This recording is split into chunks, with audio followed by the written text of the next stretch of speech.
ಈ ದಿನ ಕಡೆ ಬಜಾರ್ ಸಬ್ ಡಿವಿಷನ್ ಪೊಲೀಸ್ ಆಫೀಸಲ್ಲಿ ನಾವು ನಮ್ಮ ರೌಡಿ ಶೀಟರ್ಸ್ ಪರೇಡ್ನ ಮಾಡಿದ್ದೀವಿ. ಇದರಲ್ಲಿ ಕಡೆ ಬಜಾರ್ ಉಪವಿಭಾಗದ 4 ಠಾಣೆಗಳಾದ ತಿಲಕವಾಡಿ ಠಾಣೆ, ಕಡೆ ಬಜಾರ್ ಠಾಣೆ, ಕ್ಯಾಂಪ್ ಠಾಣೆ, ಅದೇ ರೀತಿಯಾಗಿ ಉದ್ದಮ್ಬಾಗ್ ಠಾಣೆಯಲ್ಲಿ ಇರುವ ಎಲ್ಲ ರೌಡಿ ಶೀಟರ್ಸ್ನ ನಾವು ಈ ದಿನ ಕರೆಸಿದ್ವಿ. ಈ ರೌಡಿ ಶೀಟರ್ಸ್ನ ಕರೆಸಿರೋ ಉದ್ದೇಶ ಏನು ಅಂತ ಹೇಳಿದ್ರೆ, ಒಂದು ಅವರ ಏನೇನು ಆಕ್ಟಿವಿಟೀಸ್ ಇದೆ ಅದ್ರ ಬಗ್ಗೆ ನಾವು ತಿಳ್ಕೊಳ್ಲಿಕ್ಕೆ, ಮತ್ತು ಅದೇ ರೀತಿಯಾಗಿ ಅವರಿಗೆ ನಾವು ಒಂದು ಎಚ್ಚರಿಕೆ ನೀಡಲಿಕ್ಕೆ, ಈ ರೀತಿ ನಿಮ್ಮ ಮೇಲೆ ಭಾಳಷ್ಟು ಪ್ರಕರಣ ಇರುತ್ತೆ, ಮತ್ತು ಯಾವುದೇ ಕಾರಣಕ್ಕೆ ತಾವು ಕಾನೂನನ್ನು ನಿಮ್ಮ ಕೈಗೆ ತೊಗೊಳೋದಾಗ್ಲಿ, ಯಾವುದೇ ತಂಟೆ ತಕರಾರಿಗೆ ಹೋಗೋದಾಗ್ಲಿ, ಯಾವುದೇ ಒಂದು ಜಗಳ ಎಲ್ಲ ಮಧ್ಯವಯಸ್ಸಿಗೆ ವಹಿಸೋದಾಗ್ಲಿ ಇಂಥದ್ದು ಮಾಡಿದರೆ ಅದು ಪೊಲೀಸ್ ಇಲಾಖೆ ಯಾವುದೇ ಕಾರಣಕ್ಕೂ ಸಹಿಸೋದಿಲ್ಲ, ಮತ್ತು ಅವ್ರ ಮೇಲೆ ಕಠಿಣ ಕ್ರಮ ಆಗುತ್ತೆ ಅಂತ ಹೇಳಿ ನಾವು ಹೇಳಿದ್ವಿ.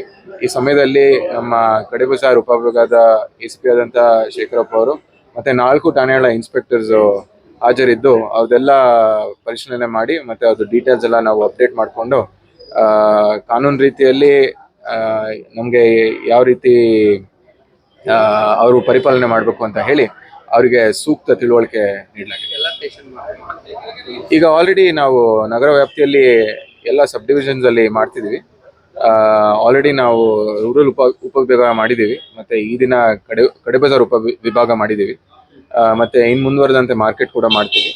ಹಾಗೆ ಮಾಡಿ ಎಲ್ಲರನ್ನು ನಾವು ಕವರ್ ಮಾಡಿ ಎಲ್ಲ ಮಾರ್ಗದರ್ಶನ. ಈಗ ಟೋಟಲ್ ನಮ್ಮ ಸಿಟಿ ವ್ಯಾಪ್ತಿಯಲ್ಲಿ ರೌಡಿ ಶೀಟರ್ಸ್ ಅಂತ ಗುರುತಿಸ್ಕೊಂಡಿರೋರು 1057 ಜನ ಇದ್ದಾರೆ. ಅವರು ಹಲವಾರು ವರ್ಷದಿಂದ ಸುಮಾರಷ್ಟು ಕೇಸ್ ಆಗಿ ಆಗಾಗ ಬರುತ್ತೆ. ಸೊ ನಾವು ಯಾವುದೇ ಒಂದು ಹೀನಸ್ ಕ್ರೈಮ್ ಆದಾಗ ಹೊಸ ರೌಡಿ ಶೀಟ್ಸ್ನು ಕೂಡ ಓಪನ್ ಮಾಡ್ತೀವಿ. ಮತ್ತು ಸಾಕಷ್ಟು ವರ್ಷಗಳ ಕಾಲ ರೌಡಿ ಚಟುವಟಿಕೆ ಇಲ್ಲ ಅಂತ ಹೇಳಿದ್ರೆ ಅದು ಪುನರ್ ಪರಿಶೀಲನೆ ಮಾಡೋ ಕೆಲಸ ಕೂಡ ಮಾಡ್ತೀವಿ. ಸರಿ, ಪದೇ ಪದೇ ಅವರು ಇಲ್ಲಿಗಲ್ ಚಟುವಟಿಕೆಯಲ್ಲಿ ಭಾಗಿಯಾಗ್ತಿದ್ದಾರೆ. ರೌಡಿ ಶೀಟರ್ ಈ ಮಟ್ಗ ಆಗಿರ್ಬೋದು, ಆಮೇಲೆ ಗಾಂಜಾ ಇಂತೆಲ್ಲ ಪ್ರಕರಣದಲ್ಲಿ ಎದುರಾಗ್ತಾರೆ. ಅಂಥವ್ರನ್ನಾದರೂ ಗಡಿಪಾರು ಮಾಡುವಂತ ಏನು ಮಾಡ್ತಾರೆ?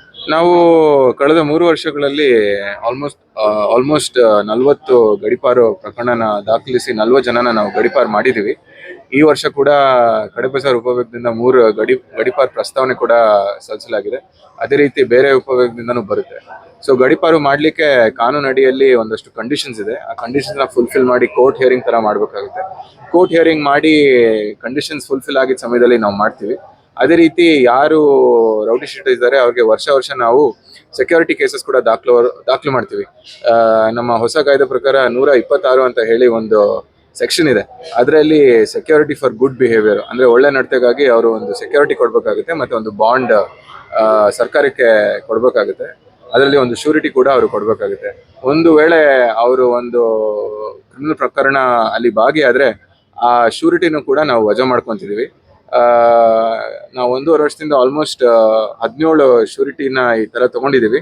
ಮತ್ತು 1,77,000 ರೂಪಾಯಿ ದಂಡ ಕೂಡ ಈ ಚಟುವಟಿಕೆ ಅಂದರೆ ಯಾರು ರೌಡಿ ಶೀಟರ್ಸು ಮತ್ತೆ ಯಾವುದನ್ನ ಕ್ರಿಮಿನಲ್ ಪ್ರಕರಣದಲ್ಲಿ ಭಾಗಿಯಾಗಿದ್ದಾರೆ ಅವರಿಂದ ನಾವು ಸರ್ಕಾರಕ್ಕೆ ಈ ಹಣ ಕೂಡ ನಾವು ಜಮಾ ಮಾಡಿದ್ದೀವಿ.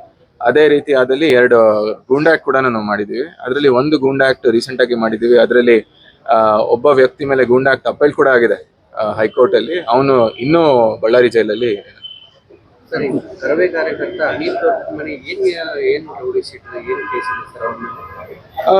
ಅದು ಬಹುಶಃ 2020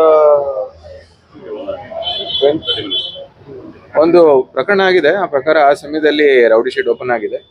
ಆ ರೌಡಿ ಶೀಟ್ ಓಪನ್ ಆಗಿರೋ ಕಾರಣದಿಂದ ಬೇಸಿಕಲಿ ಕಮ್ಯುನಲ್ ಕೇಸ್ ಆಗಿರ್ಬೋದು ಅಂತ ಹೇಳಿ ಭಾಷೆ ರೀತಿಯಲ್ಲಿ ಯಾವುದೋ ಒಂದು ಆಗಿದೆ ಅಂತ ಹೇಳಿ ಇದಿದೆ. ಅದ್ರ ಬಗ್ಗೆ ನಾಯಕರಿಗೆ ಮಂದಿ ಬಳಿದ ಅನ್ನೋ ಒಂದು ಕಾರಣಕ್ಕಾಗಿ ರೌಡಿ ಶೀಟ್ ತೆರಲಾಗಿದೆ ಅನ್ನೋ ಅದೇ ಆ ನಿಟ್ಟಲ್ಲೇನೆ ಈ ನೋಡಿ, ರೌಡಿ ಶೀಟರ್ ಏನು ಅಂತ ಹೇಳಿದ್ರೆ 2 ಗುಂಪು ನಡುವೆ ಆಗಿರ್ಲಿ, ಜಗಳ ಆಗಿರ್ಲಿ, ಮತ್ತೆ ಯಾವುದೇ ಸಿವಿಲ್ ಡಿಸ್ಪ್ಯೂಟ್ ಅಲ್ಲಿ ಇದಾಗಿರೋದಾಗ್ಲಿ, 307 ಕೇಸ್ ಆಗಿರ್ಲಿ, ಹಾಫ್ ಅಟೆಂಪ್ಟ್ ಮರ್ಡರ್ ಅಥವಾ murder case, 326 heinous weapons use ಮಾಡೋದು, ಇಂಥ ಕೇಸಲ್ಲಿ ತೆಗಿತಾರೆ.